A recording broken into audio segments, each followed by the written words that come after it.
101 states and international organizations are now at the summit, and this is a tremendous success, our success, the common success of all those who believe that a united world, United Nations are stronger than any aggressor. But we must speak truth. He is not calling for negotiations, he is calling for surrender. America stands with Ukraine. There is a long path ahead of us. We are under no illusion that we will reach a conclusive understanding at this summit. But we can come closer. All of us are committed to build a sustainable peace. And as it was mentioned by several of you, such a peace could not be a Ukrainian capitulation. The road to fair and lasting peace is starting now. And with the formula for peace and this decisive summit, the road ahead will be unstoppable. And we should ask, why does Russia feel that they are so threatened by a summit discussing the basic principles of territorial integrity, food security, and nuclear safety? That Ukraine actually starts this path towards peace from a position of strength, much stronger than what it was 3 weeks ago, let alone 3 months ago. And it is both an honor and a duty for all of us, the leaders from around the world, to stand united. It's about principles and it's about survival. If Russia stops fighting, the war is over. If Ukraine stops fighting, that's the end of Ukraine. One of the messages from my country read, learn from Sarajevo, save Kyiv. Defending Ukraine means defending that system of rules that holds the international community together and protects every nation. That this peace cannot be a result of Ukrainian capitulation. And that is why Greece, with many other countries, will continue to support Ukraine to defend itself. We have also sought to provide Ukraine critical humanitarian assistance to alleviate the suffering of the Ukrainian people. These principles reflect the kingdom's long-standing position. Ukraine holds the same rights to its territorial integrity and sovereignty as the rest of us. Does anyone here at this table believe that giving up parts of your countries can truly bring about lasting peace? Therefore, there are differences between peace and peace. The peace that Croatia can advocate will never be the peace where the victim should capitulate and get rid of its own territory. No country wants peace more than Ukraine. But let us be honest, peace is more than the absence of war. Some are also hoping now that territorial concessions to the aggressor would bring peace. This logic echoes the appeasement policies of the 1930s. Freezing the conflict today with foreign troops occupying Ukrainian land is not an answer. In fact, it is a recipe for future wars of aggression. We are here together today with one shared objective in mind. We all hope for peace to be restored in Ukraine as soon as possible. I believe it is an important step for us from Argentina to have first been at the G7 summit and to now be here at this peace summit. It is part of the major change we are making as a country after decades of turning our back on the world.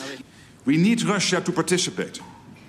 But the strong message of today is that peace is only possible if Russia abides by the basic rules and values which apply to all of us. The Russian aggression against Ukraine has reminded everyone in my country of two things. First, of the horrendous and unimaginable suffering that the war brings. And second, that now it is our turn to give back. Timor-Leste profoundly understands the suffering faced by the Ukrainian people as a result of the ongoing conflict. We also experienced invasion and occupation, and our people still carry the haunting memories of the war. Russia remains the largest colonial empire in the world, which, unlike European powers, has never undergone the process of decolonization. Before Bucha, there was Abkhazia. And yes, before the war against Ukraine, there was a war against Georgia. Remember this. Putin will not stop at Ukraine. And I say this with some weight, having Russia as a neighbor. Norway, like Finland and like Estonia, are bordering Russia. So we have a neighbor that has really major way attacked another neighbor. This full-scale war is more than an attack on the security of Europe, on the idea of Europe. This is an attempt to drag us all back to a darker past. We are concerned about the risk of further escalation and the resulting strain on the international order. We are already seeing deepening fault lines and fueling polarization at global levels. Today, a farmer in Kenya, in rural Kenya actually, knows there is war in Ukraine for two reasons. Number one, he paid more for his fertilizer, and number two, his fertilizer came late. The ripple effects of the Russia-Ukraine conflict have reached far and wide, disrupting global trade, destabilizing markets, and exacerbating economic hardships for millions and millions of people. The African continent has been particularly hard hit.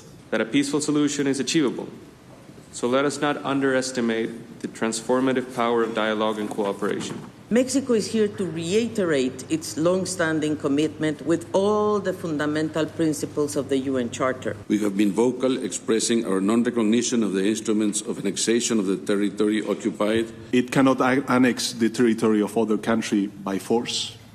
Food is not a weapon.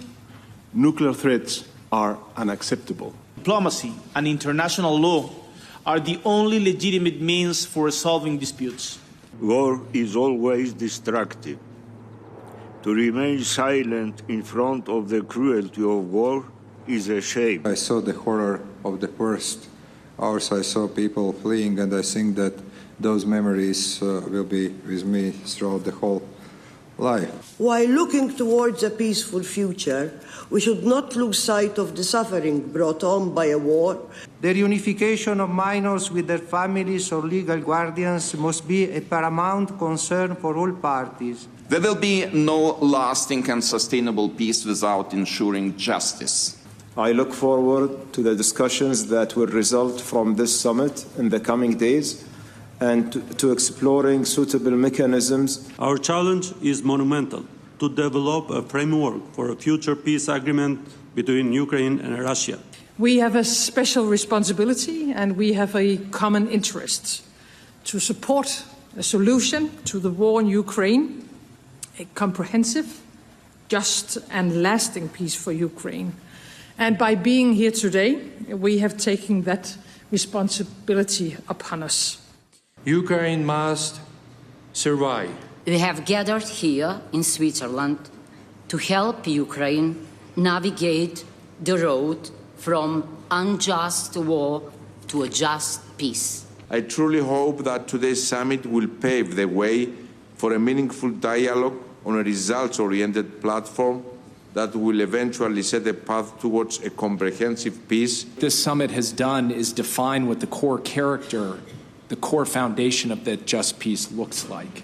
Many voices during this meeting have stressed the need to adhere to the principles of the UN Charter.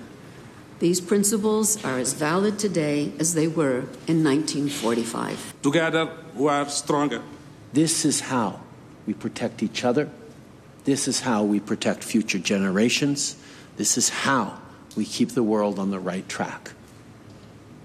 Slava Ukraini, Heroyam Slava, glory to Ukraine, glory to its heroes. Our unity here proves that the very idea of international law remains alive and effective. Your presence here proves that the UN Charter and the basic conventions are not a formality, but the real foundations of coexistence among peoples.